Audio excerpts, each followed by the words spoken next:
Olá, pessoal. Boa noite. Sejam bem-vindos em mais uma live aqui pelo meu Instagram, pelo Faz Bem Saber. Hoje eu tenho como convidada a doutora Andreia Cunha. Ela é endocrinologista e vai falar um pouquinho pra gente sobre o hipotiroidismo. Eu só tô guardando a doutora Andreia chegar aqui pra gente poder começar o nosso bate-papo. Se você tiver alguma dúvida, quiser interagir com a gente, mande sua pergunta que a doutora Andreia vai tentar responder, tá? Boa noite. Boa noite, pessoal. Sejam bem-vindos. Minha convidada já está chegando para a gente começar o nosso bate-papo. Hoje eu vou ter um bate-papo com a doutora Andreia Cunha. Ela é endocrinologista e vai falar um pouquinho para a gente sobre o hipotiroidismo. Eu estou enviando o convite aqui para a doutora Andreia para a gente poder começar o nosso bate-papo. Ei, boa noite, pessoal. Sejam bem-vindos.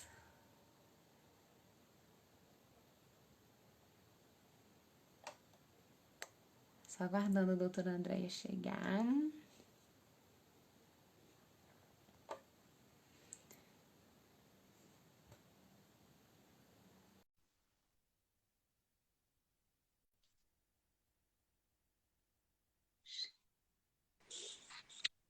Oi, doutora Andréia.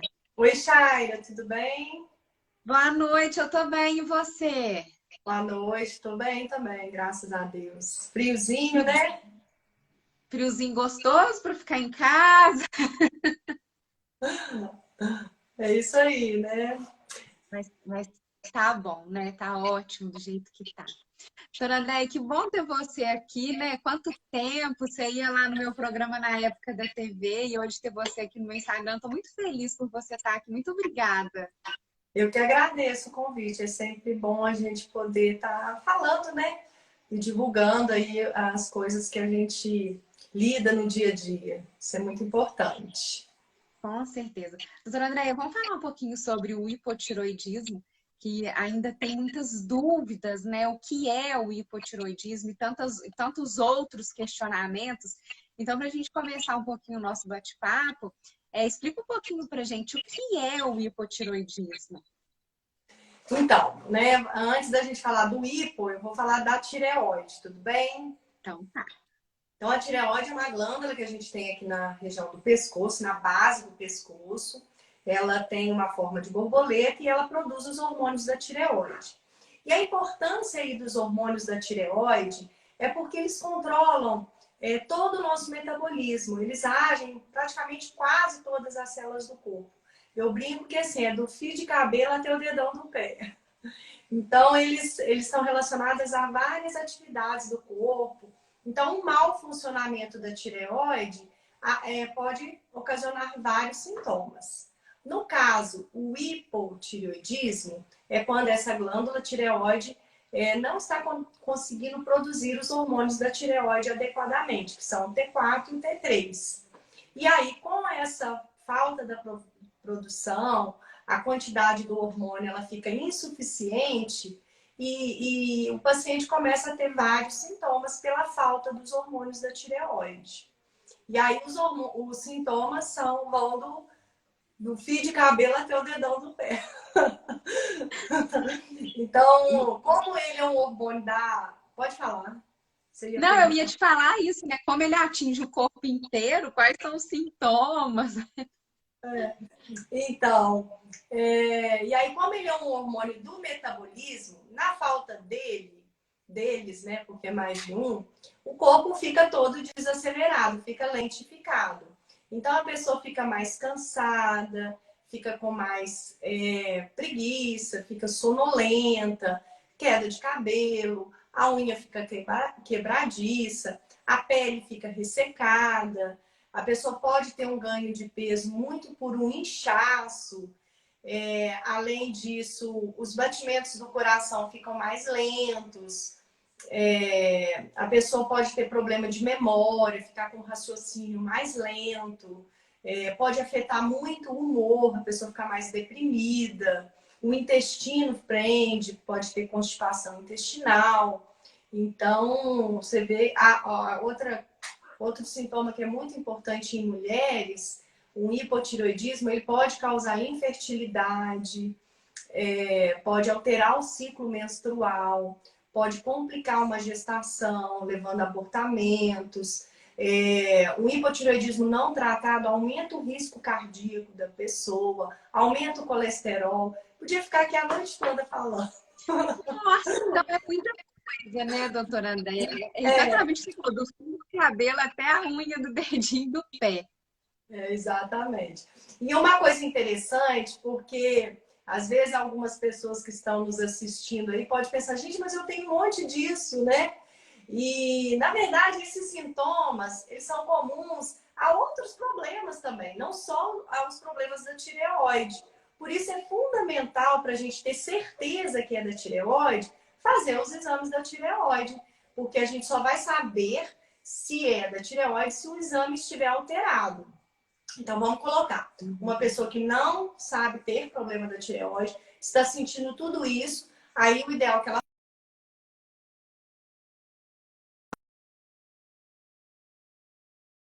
ela também ela é muito, porque vai variar a faixa da normalidade do exame, vai variar de acordo com a idade, se a mulher está grávida, se não está, e também com a avaliação clínica, né? Então é muito importante. Doutora Andréia, e aí o exame que diagnostica, né, o hipotiroidismo é um hemograma ou é um exame específico? Não, então, aí você tem que dosar os hormônios da tireoide, né? Então, eu até fiz Uhum. ontem para inaugurar a semana e eu fiz assim, bem didático, com qual que é essa avaliação que a gente faz. Porque dá muita confusão, porque o TSH, que é o mais sensível, é o exame mais sensível, o primeiro que altera é o TSH. Então, o hormônio TSH, ele não é produzido na tireoide, ele é produzido, na verdade, na hipófise, que é a glândula mestre. Então, é um controle, a gente chama feedback. Então, o TSH estimula a tireoide a trabalhar. E a tireoide, se ela começa a trabalhar muito, ela inibe o TSH. Quando a pessoa está normal, há um equilíbrio. Então, o TSH e o T4 ficam normais. E no hipotireoidismo, a glândula está trabalhando pouco. Aí esse estímulo, que é o TSH, aumenta. Aí o TSH fica alto, para forçar a glândula a trabalhar. E por um tempo, esse TSH alto vai compensando, o T4 não abaixa, ele fica normal. Mas com o tempo, isso pode levar a um T4 baixo. Então, os dois principais exames é o TSH e o T4, sendo que o TSH altera primeiro. Quando o TSH está alto, pouco aumentado, e o T4 está normal, a gente chama de um hipotireoidismo subclínico.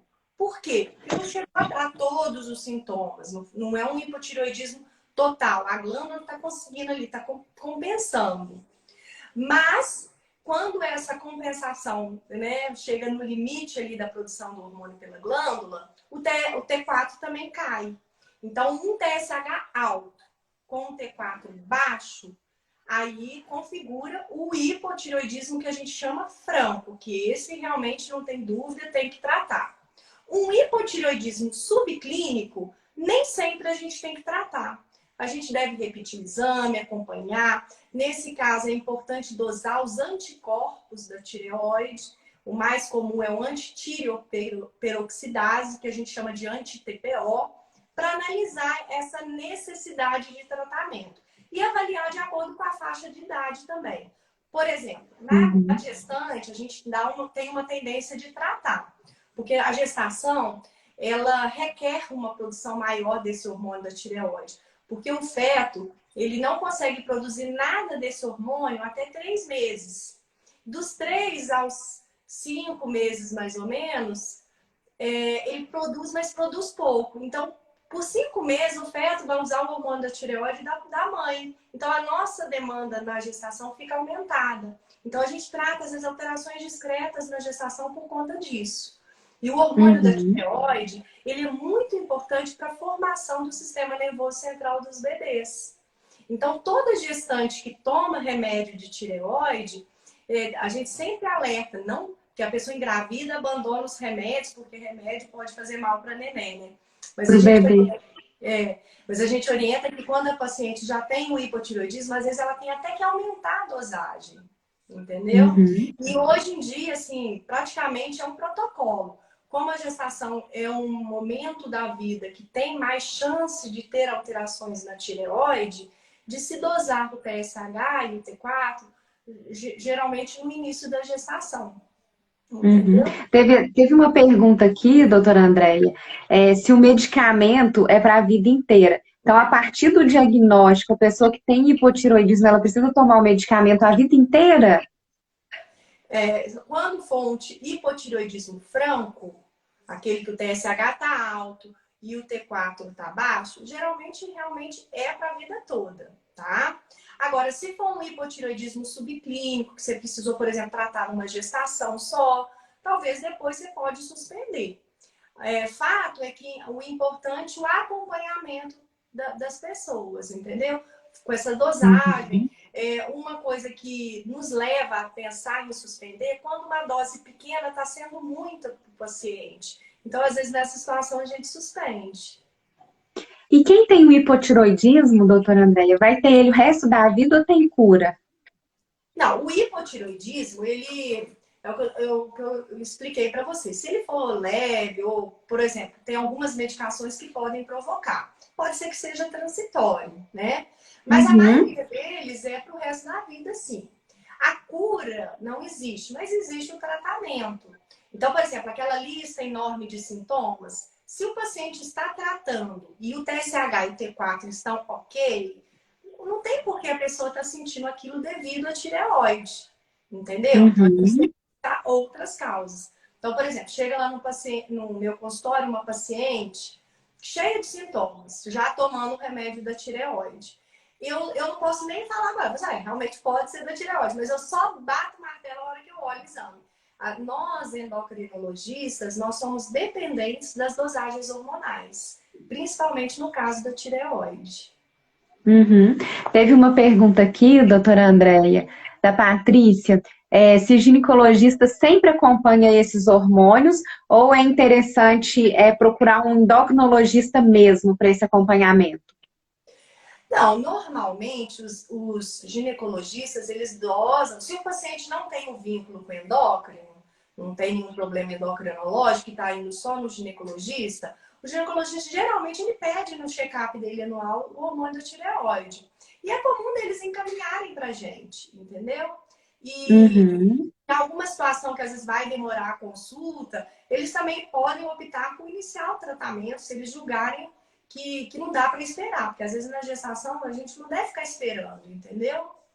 E fora da Uhum. gestação, eles costumam encaminhar tanto quando a paciente está gestante, quando não está gestante também. Uhum. A doença, né, o hipotiroidismo, ela é hereditária, doutora Andréia? Ou a gente pode ter sem ter nenhum caso na família? Então, é mais comum a pessoa, para desenvolver um problema na tireoide, ela tem uma predisposição genética. Ela já tem ali os genes que predispõem a ela desenvolver. É comum de ter casos na família. Então, por exemplo, se na sua família tem um, dois ou mais casos de problema de tireoide, você tem mais riscos. E aí se indica até fazer essas dosagens mais frequentes, ou se sintomas. Mas não necessariamente. A gente já acompanhou pacientes que não tinha ninguém na família e de repente ela foi o primeiro caso. Entendeu? Uhum. Tô vendo, a Ana Paula colocou aqui, ó, o hipotiroidismo que fica oscilando. Tem algum envolvimento emocional? Então, a tireoide, quando ela tá nessa. Depende da oscilação também, tá? Por quê? Nós estamos falando hipo. Mas tem tireoide que ela também ela fica numa gangorra maior. Ela não fica do normal para o hipo. Às vezes ela fica do hipo para o hiper, que é o excesso da produção. Então, quanto maior essa oscilação, maiores podem ser os sintomas da pessoa, sim. Quando é uma oscilação que está persistindo ou que está crescendo, aí merece tratamento, entendeu? E dependendo da faixa de idade, por exemplo, uma gestante, é muito com uma faixa de idade que é diferente, é no idoso. No idoso, Uhum. fisiológico, esse TSH subiu um pouco, que seria o hipotireoidismo subclínico. E nem toda alteração desse TSH no idoso precisa ser tratado, porque é como se o corpo já estivesse ali poupando um pouco de energia, vamos dizer assim, para entender, né? Poupa um pouco o coração. Então, às vezes, tratar um hipotireoidismo muito leve no idoso, a gente pode estar predispondo ele a fazer uma arritmia cardíaca, a tender a fazer uma osteoporose. Então, o idoso também é uma faixa de idade que a gente tem que ter muito cuidado, tá? E nem Uhum. toda alteração precisa ser tratada. Uma situação que às vezes a gente não precisa tratar é pacientes com obesidade. A própria obesidade, ela acaba aumentando um pouco esse TSH. E às vezes o paciente, aí aquilo fica meio que assim, ah, então é por isso que eu engordei, né? A gente vai culpando meio que a tireoide. Mas, na verdade, é o contrário. É a obesidade que ela pode afetar o eixo do TSH, fazendo com que ele aumente. E quando a pessoa emagrece, se for uma alteração leve, esse TSH pode normalizar. Então, é Uhum. necessário um acompanhamento para dizer se precisa ou não tratamento. A Ana Paula complementou aqui a pergunta, doutora Andréia, se um mês está bom ou 2 meses e 2 meses depois está alto. Eu acredito que essa oscilação que ela falou, né? Um mês está bom, depois dois está alto.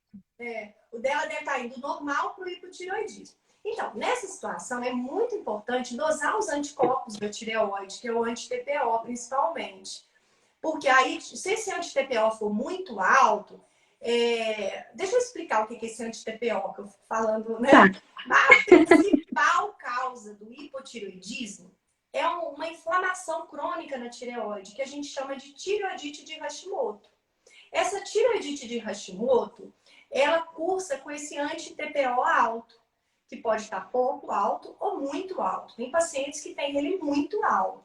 Então, se o paciente tem uma alteração de tireoide com esse anticorpo alto e essa alteração está persistindo, mesmo que a gente acaba optando por tratamento, entendeu? Porque o risco Uhum. dela desenvolver um hipotireoidismo franco é muito alterado. A Alessandra deixou uma pergunta aqui, se quem tem hipotiroidismo se pode ter nódulos.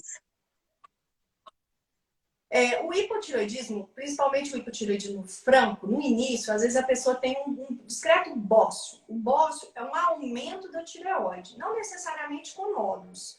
Pode ser um aumento só difuso. Tanto o hipo quanto o hiper podem ter esse bócio. Com o tratamento, isso vai regredindo do hipotireoidismo, né? Aí você vai tratando. Uma pessoa que trata há anos do hipotireoidismo, geralmente tem a tireoide atrofiada. O nódulo, o hipo necessariamente causa nódulos, mas pode coincidir de um paciente ter nódulo e ter um hipotireoidismo. O médico palpa a tireoide e vê como é que está a glândula. Hoje é muito comum as pessoas pedirem ultrassom, mesmo que não percebam ali o aumento da glândula tireoide. E às vezes, nos pacientes com hipotireoidismo pela tireoidite de Hashimoto, aparecerem falsos nódulos, que a gente chama. A glândula está tão inflamadinha que ela aparece, né, uma aparência nodular. Mas que aquilo ali com o tratamento Hum. acaba, aquela inflamação vai reduzindo e aquilo ali vai dissolvendo ali, entendeu? Não eram nódulos verdadeiros. Uhum. E, doutora Andréia, além dos sintomas, né, que são muitos aí de quem tem hipotiroidismo, se a pessoa não fizer o tratamento correto, futuramente, quais problemas que ela pode vir a ter? Então, eu até comentei ali no início, né? Se for uma mulher na gestação, pode ter aborto, pode ter aumento de risco de pré-eclâmpsia, pode ter risco de morte fetal.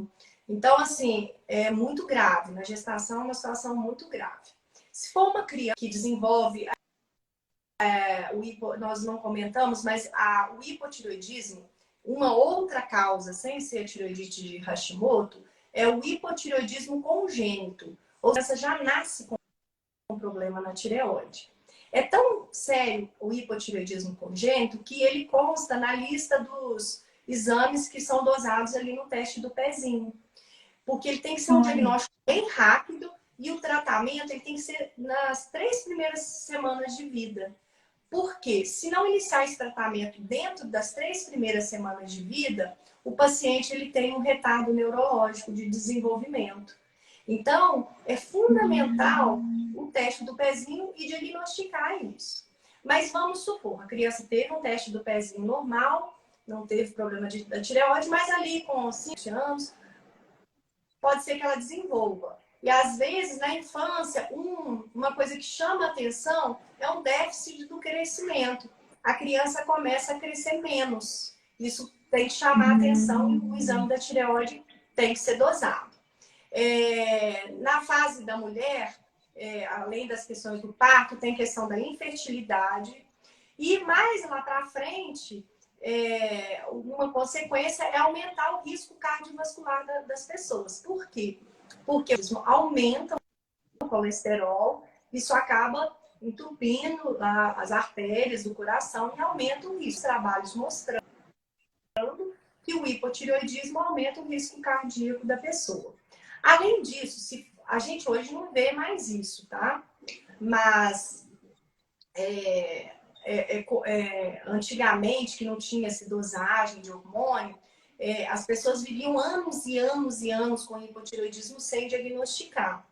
E aí, essas pessoas podem, tem até descrição em literatura, entrar em coma por conta da falta do hormônio da tireoide. Aí esse coma, ele chama coma mixedematoso. Mas isso assim, eu tenho 16 anos de endócrino, mais 2 de residência e 21 de formado, eu nunca vi. Porque hoje em dia Então é raro, simples, né? se dosar um teste. Doutora Andréia, a Patrícia colocou aqui, assim, ó. Vamos supor que a dosagem do remédio encontra-se no máximo e o paciente ainda continua sentindo sintomas desagradáveis. O que poderia fazer para contornar esses sintomas, né? Mesmo fazendo uso do medicamento na maior dosagem? A maior dosagem é a dosagem PSH do paciente. Então, se o PSH não está controlando, a primeira pergunta que eu faço é se o paciente está tomando o remédio. Porque é muito comum o paciente não tomar direito. O remédio que a gente toma para o hipotireoidismo, ele chama levotiroxina sódica. E ele é um remédio que ele tem que ser tomado em jejum absoluto, com água, e tem que esperar pelo menos meia hora para tomar o café e outros medicamentos. Então, tem que ter esse ritual. Tem paciente que não dá conta de fazer esse ritual. Aí toma, logo em seguida toma o café, esquece de tomar, controla o exame. Se o paciente jura por pé junto que está tomando e o exame não está controlando, ele pode ter algum distúrbio de absorção. Então, a gente tem que procurar alguma gastrite crônica, doença celíaca, que é comum, inclusive a doença celíaca autoimune, assim como a tireoidite de Hashimoto, elas podem coincidir no mesmo paciente, né? Mas se o exame do TSH e do T4 estão ok e o paciente está tomando remédio e ele está sentindo muitas coisas, então a tireoide é inocente, porque o exame está normal. Então a gente precisa buscar outros motivos para esse paciente não estar se sentindo bem. Aí a gente conversa, vê como é que está o estilo de vida da pessoa, e aí a gente vai descobrindo alguma coisa. Por exemplo, uma anemia,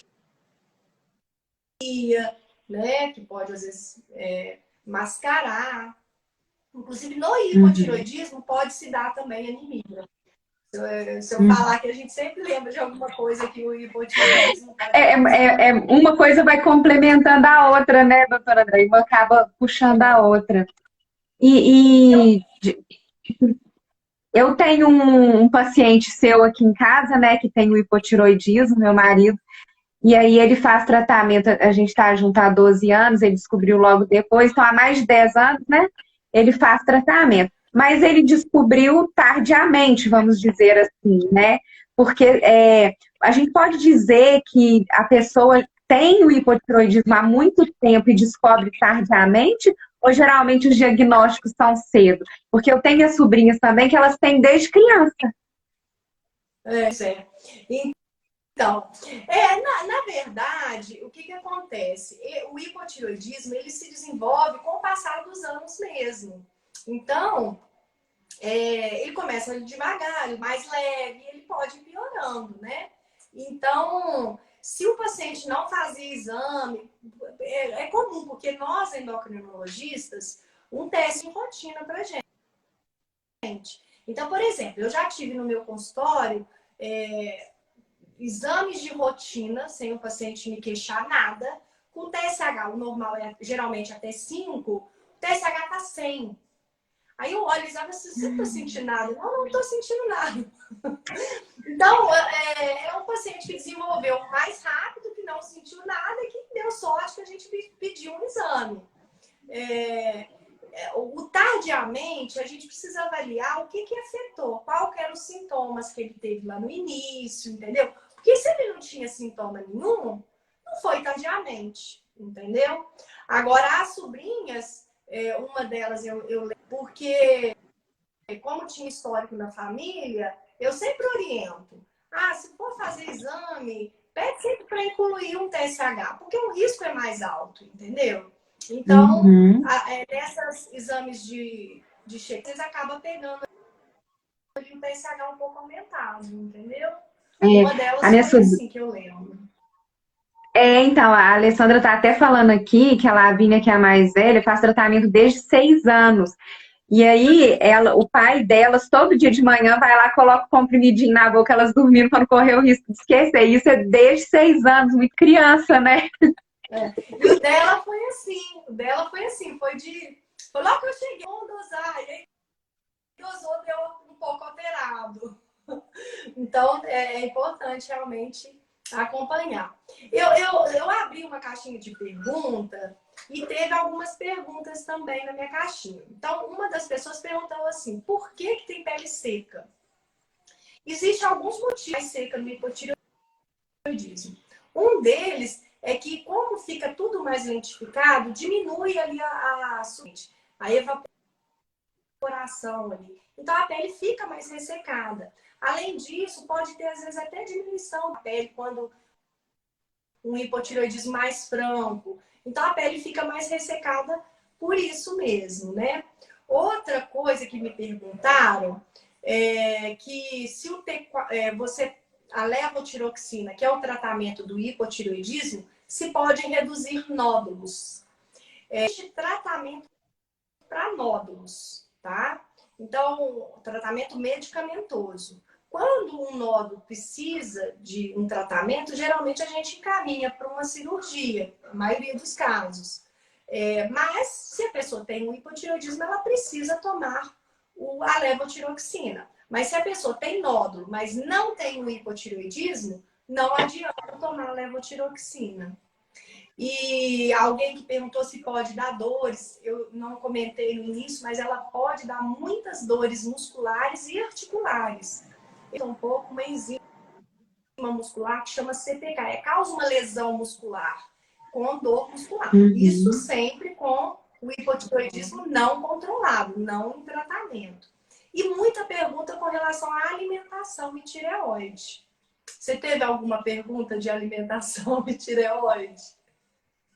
Não, eu tive em relação ao sono, né? Que as pessoas colocaram para mim que tem muito sono. E aí também depois eu quero, depois que você responder essa da alimentação, se você puder responder essa, porque uma pessoa colocou que ela faz o tratamento direitinho e tal, mas ela tem muito sono, é muito prostrada, se é por conta do hipotiroidismo mesmo. Então, teoricamente, se o TSH e o T4 estão normais, não é por conta do hipotireoidismo, tá? Então, a gente precisa. O paciente que tem uma doença autoimune, que é essa tireoidite de Hashimoto, que é a principal causa do hipotireoidismo, é uma doença autoimune. Ela pode ter outras doenças autoimunes, por exemplo, uma fibromialgia, um lúpus, uma artrite.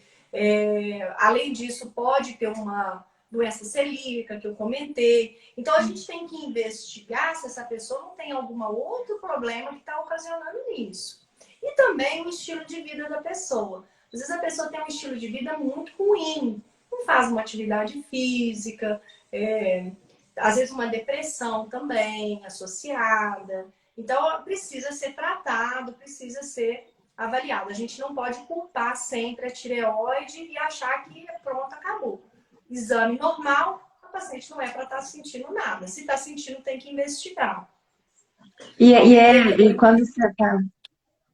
Alguém perguntou aqui, o Puran ajuda a sumir o tireoide benigna? É a Sabrina. Então, Sabrina, eu respondi aí para você antes que o hormônio, o nódulo mesmo, ele não vai ajudar a sumir, mas também não vai deixar crescer, porque o TSH alto, ele estimula a glândula, entendeu?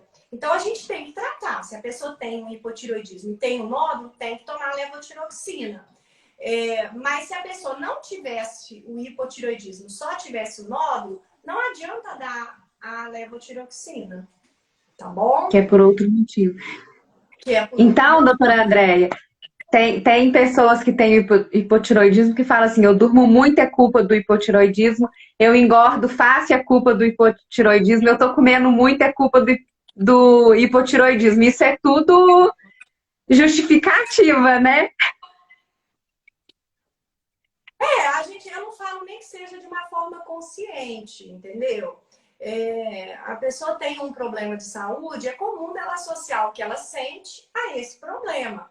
É por isso que existe essa semana, inclusive, de conscientização sobre o tireoide. Então, o paciente que sente isso, que acha que é da tireoide, ele tem que procurar o seu médico, de preferência um médico endocrinologista, que ele vai fazer essa investigação, entendeu?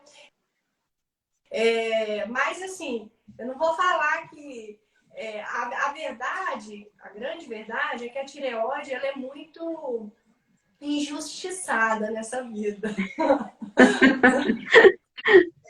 Tudo é culpa dela. Com relação à alimentação, houve muita pergunta de glúten, né? Se o glúten... Porque existe, assim, uma moda aí na internet, tem gente que vende dieta da tireoide, que tem que se cortar glúten, tem que cortar lactose, mas isso não procede, isso não é uma informação que tenha uma fundamentação científica. Então, a gente segue uma medicina que ela é baseada em evidências científicas. Então, o que eu venho aqui falar para vocês, eu não estou falando de orelhada. A gente estuda, a gente acompanha as nossas sociedades médicas, né? Que é o Departamento de Tireoide da Sociedade Brasileira de Endocrinologia, tem a Associação Americana de Tireoide, a Europeia. Então, essas grandes sociedades médicas funcionam. E o posicionamento é que não existe uma dieta que é proibida para quem tem problema da tireoide. Uma coisa muito importante com relação ao glúten é aquela coisa da doença celíaca que eu falei. Que o paciente pode ter a doença celíaca, porque é uma doença autoimune, e pode ter um problema de tireoide. Inclusive, as pessoas que têm doença celíaca, elas têm 3 vezes mais risco de ter problemas de tireoide. Então, nesse caso, ele tem que evitar o glúten, não é por causa da tireoide, e sim por causa da doença celíaca, tá? Agora, um elemento que é muito importante é o iodo. Os hormônios de tireoide, eles são fabricados com um dos ingredientes fundamentais é o iodo, né? Então, a tireoide utiliza o iodo. E o iodo, ele tem que estar na quantidade certa. Ele não pode nem estar muito e nem estar pouco. Ele faz mal com pouco iodo e ele faz mal se tiver muito iodo. Então, é comum, às vezes, a gente receber o paciente no consultório tomando Lugol. O Lugol é um iodo, né? É uma forma de dar o iodo, porque aquilo ali vai tratar ou vai impedir. Geralmente, o Lugol, ele provoca alguma alteração na tireoide, principalmente se a pessoa já tiver uma tendência. O nosso país, o Brasil, ele é considerado um país que tem iodo suficiente atualmente. Porque desde a década de 50, é uma política nacional que e passou a iodar o sal de cozinha. Então, a gente usa sal para cozinhar e a gente tem uma ingestão de iodo suficiente. Antes da década de 50, todo mundo conhece alguém que tinha aqueles papos grandões. Antigamente era muito comum isso, porque não tinha, né? Aqui não era até então suficiente em iodo. E aí provocava esses bócios por deficiência de iodo. Então, recentemente, deve ter uns 5, 6 anos, eu não me lembro ao certo, eles pouco a taxa da iodação do sal por conta do consumo excessivo de sal. Aí a gente consumindo mais sal, a gente estaria consumindo mais iodo e isso também levaria para o lado ruim do excesso do iodo. Então, o iodo é isso. Existe uma moda atual do sal Himalaia que não é iodado. Tem alguns que são sal rosa do Himalaia. Tem alguns que são, tem alguns que não. Então a pessoa às vezes decide, vou trocar para o sal rosa do Himalaia porque eu vi na internet. Aí pode estar prejudicando a tireoide, porque pode ser que esse sal não seja iodado e aí a pessoa pode ter essa deficiência de iodo. Uma outra substância que é importante, pode falar. Não, eu ia te falar isso. Então, por isso que é importante mesmo procurar um endocrinologista, né? Porque muitas pessoas, é mais saudável o sal do Himalaia.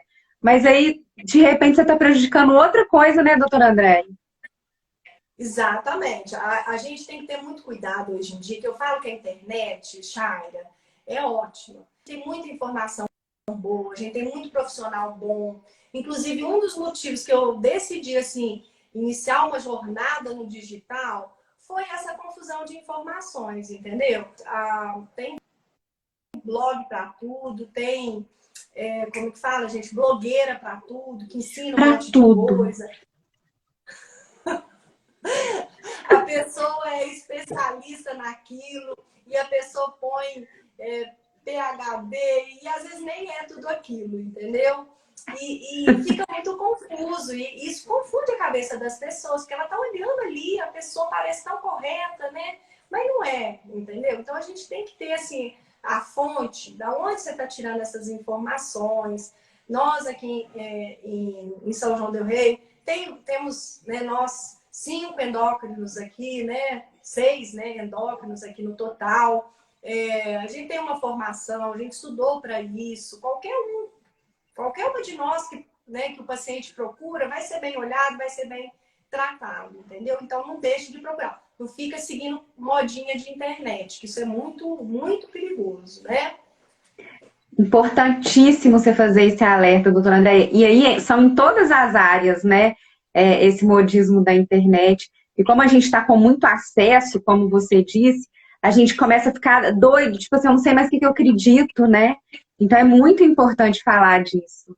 Pois é, eu fiquei inclusive impressionada, porque as perguntas foram tudo assim, dessas modas, né? De glúten, lactose. As primeiras perguntas foram isso. O povo está antenado, o povo quer saber. Teve uma pergunta também que nós não comentamos, mas eu acho importante. Dentro de você fazer uma avaliação do hipotireoidismo, eu falei dos hormônios. E alguém perguntou se precisa fazer ultrassom por causa do hipotireoidismo. Não precisa fazer ultrassom por causa do hipotireoidismo.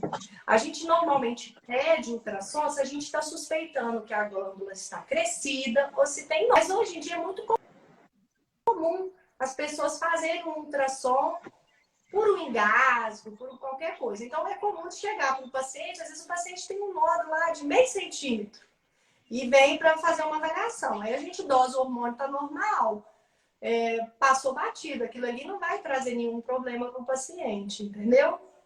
Uhum. Vamos ver se tem mais alguma pergunta. A Sabrina ali se identificou com o Google, né? Aí ela fica doidinha. É exatamente isso. O doutor Google, meu Deus, deixa o pessoal enlouquecido. Deixa eu ver se tem mais alguma. A Rosilane colocou que usa sal marinho de Mossoró. Esse eu não conheço. Você compra no supermercado, Lani? Se você compra no supermercado, ele é iodado, tá? Agora, se não compra no supermercado, eu não sei te informar. Purã traz muito efeito colateral? Então, tem várias marcas da levotiroxina. O Puran é uma das marcas da levotiroxina. A gente tem pacientes que se dá melhor com uma marca do que com outra marca. Teoricamente, é tudo igual. É tudo levotiroxina. Mas é comum do paciente se sentir melhor com uma do que com outra. Entendeu? Então, Uhum. E outra coisa também que é muito importante, essa levotiroxina, ela é microgramas, ou seja, é uma dosagem muito pequenininha. É 25, 50, tem até 12,5 agora, 37,5. Então, a dosagem é micro. E cada remédio tem uma biodisponibilidade que pode diferenciar um pouquinho. Então, não é recomendado ficar trocando todo mês de marca. Um mês toma Purão, outro mês toma Levode, outro mês toma Sincron. Tem uma marca de referência e tomar ela. Se não estiver sentindo bem e quiser trocar, beleza, troca a marca e segue com essa outra marca, entendeu? É porque eu não sei A se tem. Lani compra no mercado. A Lani compra no Então mercado. tem. Eu não sei te dizer, Lani. Eu não sei te dizer. Teria que dar uma olhada, porque pode ser que não tenha em outro também, viu? Não sei. Ela colocou aqui também que o filho dela tá fazendo nutrição e aí ela anda mudando a alimentação. Então, aí é uma que a Lani. Depois eu posso até pesquisar para você. Deixa eu escrever se eu não esqueço. Mas depois você me manda, que a Alane é minha prima, então ela me manda no WhatsApp. Manda o nome do sal no WhatsApp que eu pesquiso para você, Pera, tá? Sal Marim de Mossoró. Esse eu nunca ouvi falar, não, de Mossoró. É, Que é aquilo... Tem mais alguma pergunta aí, doutora Oi? Andréia, da sua caixinha? Tem mais alguma pergunta aí da Tem sua uma caixinha? pergunta. Tem sim. Então, tem pessoas que têm essa tireoidite de Hashimoto e não têm o hipotireoidismo, tá? Tem esse anti-TPO alto, mas a tireoide está sempre normal. E houve uma pergunta aqui na minha caixinha de pergunta que foi o seguinte: o anti-TPO alto, ele é um problema? Aí depende, né? Por exemplo, na gestação, na mulher que quer engravidar, o anti-TPO está mais infertilidade e mais casos de abortamento também, entendeu?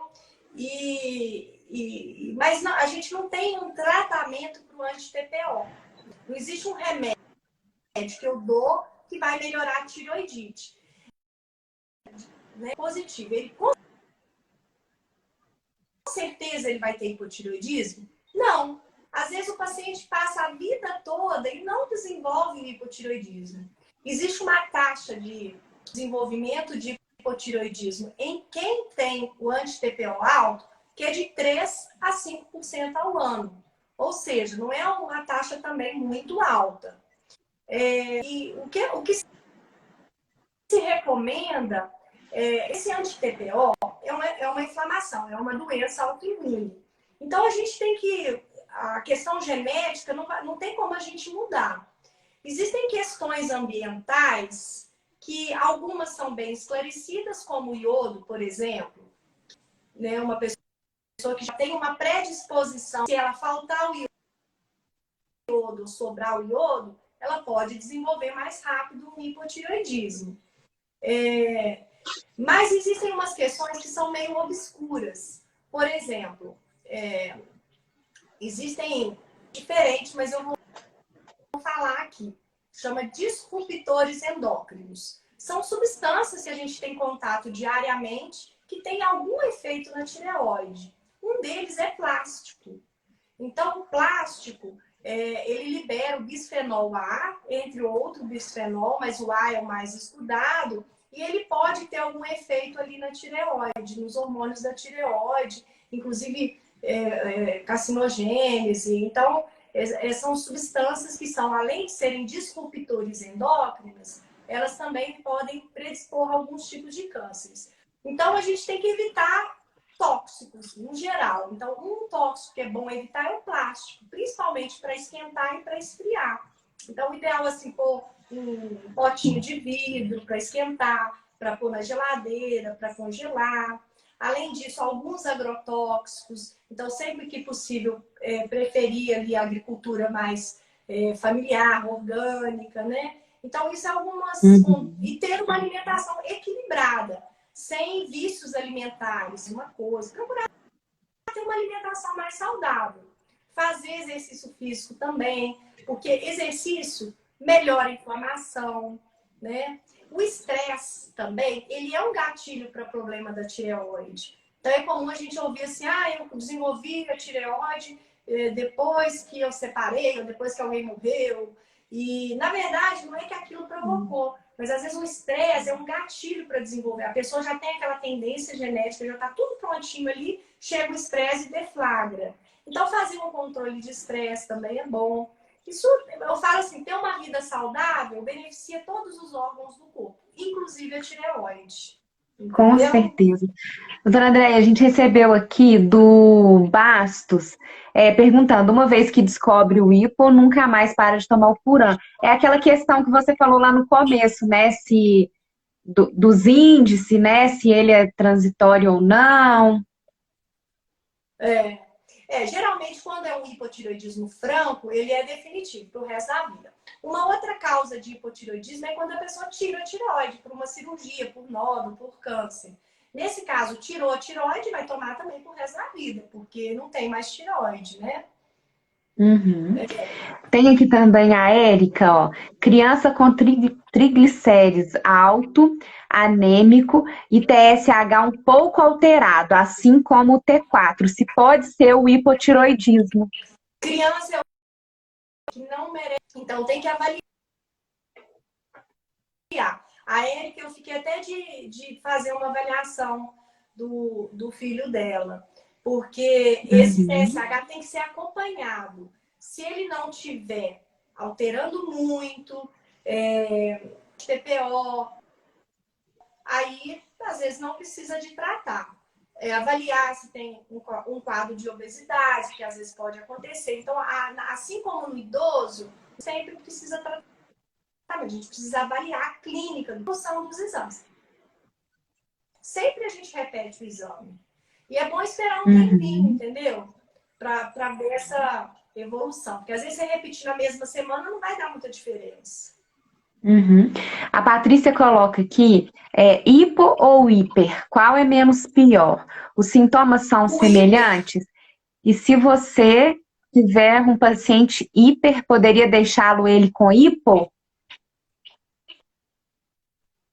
sim, pode acontecer de um tudo com a tireoide. A tireoide, você vai no céu e no inferno com uma facilidade. Mas o hiper, ele é mais desafiador. Por quê? Porque o excesso do hormônio da tireoide, os sintomas, eles são mais assim, quando é um hiper mais forte também, tá? Porque tem hiper leve. Ele também é muito mágico. Aí o hipo desacelera, o hiper acelera. Então tudo acelera. A pessoa tem palpitação, pode ter arritmia no coração, a pessoa fica trêmula, sua muito, fica irritada, agitada, tem insônia, tem diarreia, perde peso. Então tem pessoa que eu já tive a oportunidade de acompanhar, perdeu 15, 20 quilos, assim, 2, 3 meses, entendeu? Então, assim, é um quadro mais abrupto, alguns casos, né? Alguns são mais leves, tá? E o tratamento do hipertireoidismo, ele é com drogas que bloqueiam a tireoide de produzir o hormônio. Então, tem apenas duas drogas, que é o propiltiuracil e o tapazol. A gente tem uma preferência pelo tapazol. O propil a gente usa muito em grávidas, né? Mas essas medicações, elas tem paciente que demora muito controlar, às vezes tem que tomar 5, 6 comprimidos. E tem paciente que tem efeito a essas medicações, pode ter hepatite, pode, é raro, mas pode abaixar a imunidade da pessoa. Então, pode trazer algumas lesões de pele. Então, quando a pessoa tem uma reação grave a esse medicamento, ela não pode usar. E aí a gente tem a opção de fazer uma cirurgia ou de tomar o iodo radioativo. O iodo radioativo se toma nas clínicas de medicina nuclear. Aí, como a glândula vai usar aquele iodo, o iodo vai lá e destrói a glândula. E aí, geralmente, a pessoa que está em hiper, ela vai desenvolver um hipo. Pode ser que fique normal, mas é mais comum ir para o hipotireoidismo. Na balancinha, acaba indo para o hipotireoidismo. E na cirurgia tirou a tireoide, fica em hipotireoidismo. Então, o hiper, ele é mais Então é desafiador. comum. Entendeu? O hipotireoidismo é muito mais frequente e o hiper é menos frequente do que o hipo, mas é desafiador. Tem paciente que no hipotireoidismo, num primeiro momento, quando a tireoide está sendo agredida lá mais forte pelos anticorpos, a glândula ela produz os hormônios e estoca os hormônios. E os hormônios lentamente na circulação.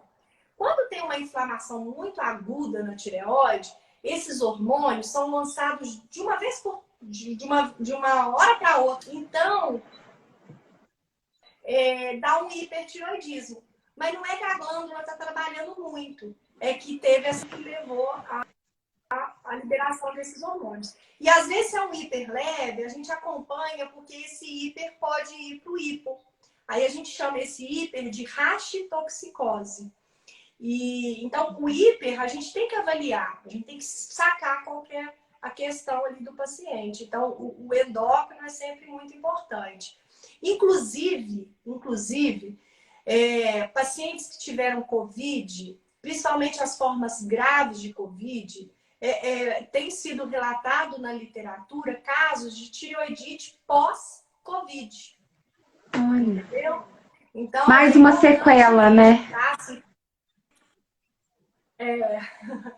Aí é importante assim, avaliar a função tiroidiana depois que o paciente tem alta, uns 2 meses depois, né? Num paciente agudamente doente, por exemplo, está lá internado, entubado, com Covid.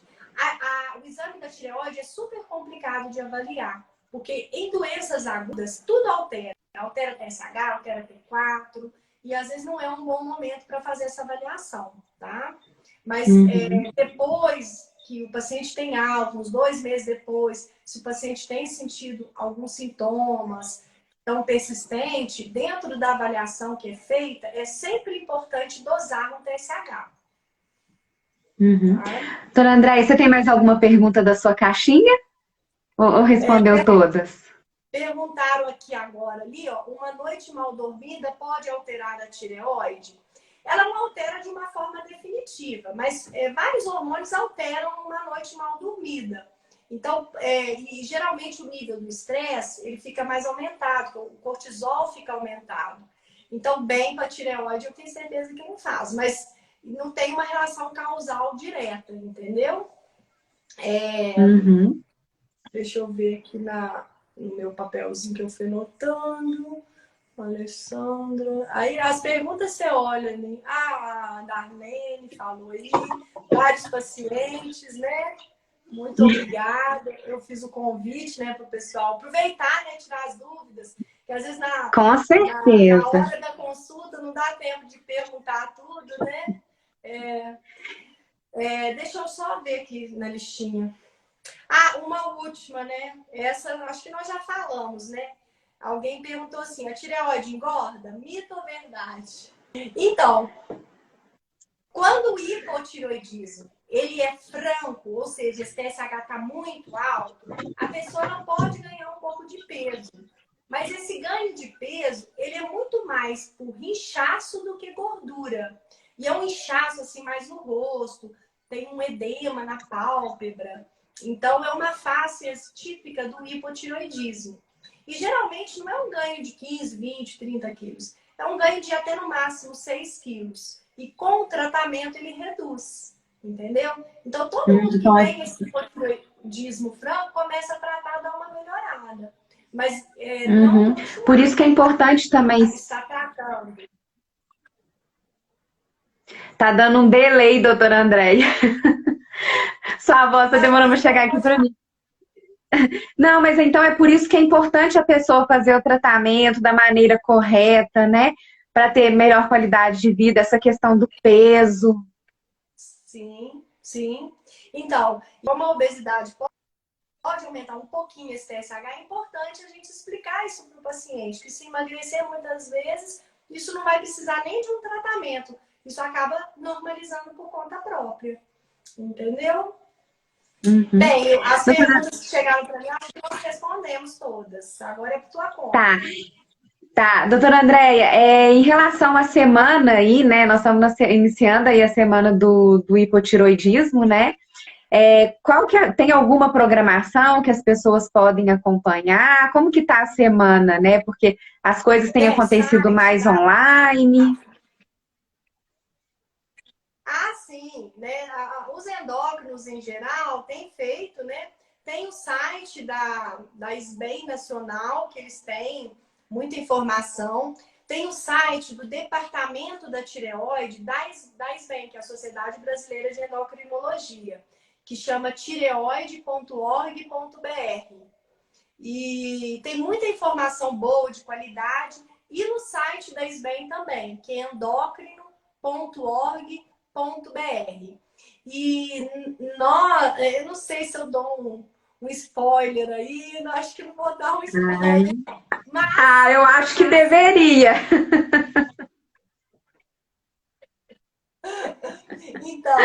Então tá, em primeira mão para você, né?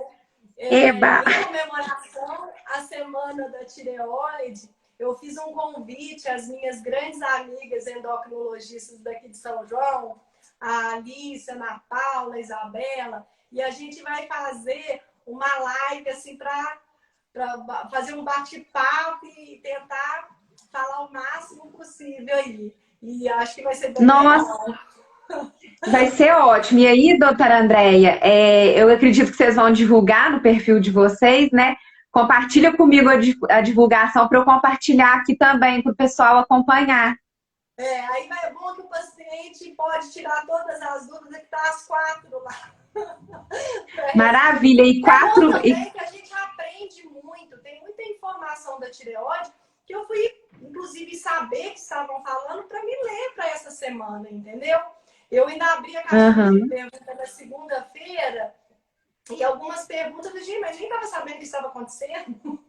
Porque a gente às vezes não sabe dessas coisas paralelas aí de internet, né?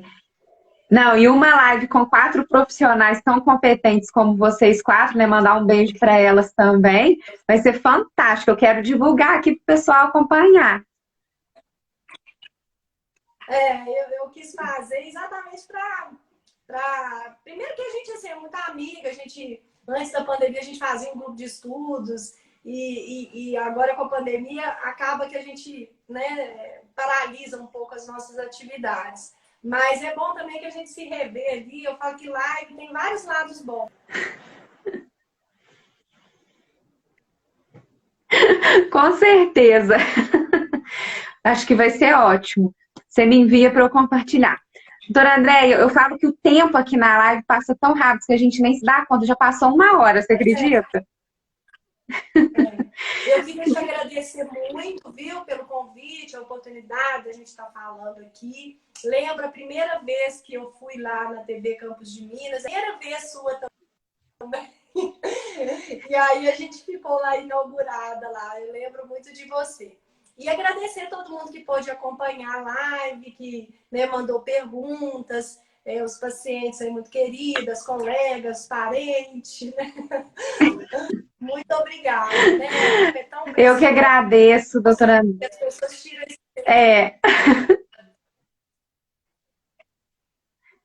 Eu que agradeço a sua participação. Eu acho que o quanto mais de informação a gente puder compartilhar com as pessoas, melhor, né?